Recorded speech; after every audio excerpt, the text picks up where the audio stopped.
somewhat fortunate first goal, and then a terrible defensive second goal. Sounds pretty similar to last week. It's Ipswich 2.0.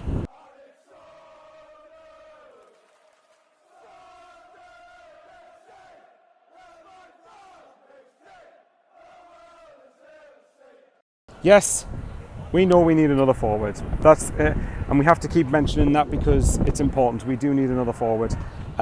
We created quite a number of chances today actually, and should have scored at least 2 or 3, but it is what it is. We didn't take them. It just highlights the need for another forward. But as you guys know, what I'm going to say, that don't anyone tell me that second Preston goal was because we had no striker, so therefore we had to concede that. That is rubbish. I know, and look, yeah, to those who are saying, look, you need a striker to help put your chances away, that's absolutely fair enough. But what you also need to do is not give silly goals away. Again, I'm leaning on the first one because someone called me, I think it was Clueless on Fans React, for saying the first Ipswich goal, Broadhead goal, was lucky. And I still stand by it. I think to an extent it was. But that's at least arguable. This one definitely was lucky. It was a deflection. And look, we got back level, and in the first, through a Jack Clark penalty, and I thought we deserved to get level. We created the chances. We were just poor in the final third again.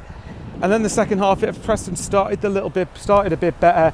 And then just as we were starting to get a foothold in the game, I think it was Joe Bellingham gives the ball away, and then we're undone with a quick counter-attack, terrible defending again, and it's 2-1. And people need to start realising how important defending is, because if you're going to concede every chance you get, then you're going to find it very hard to win games.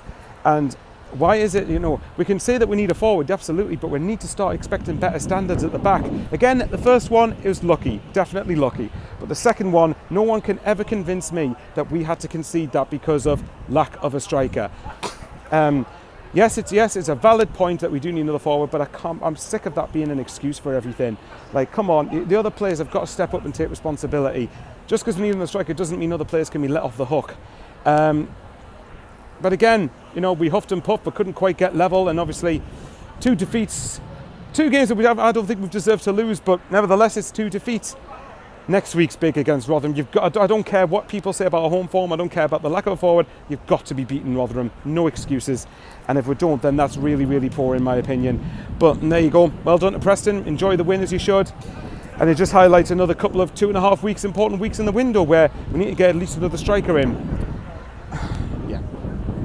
It's just sort of repeating the same stuff. I'm not too worried yet. I think because at least we are still creating the chances, but we need to start putting them away, and to do that we need to get another forward. But again, we need to start expecting better standards at the back.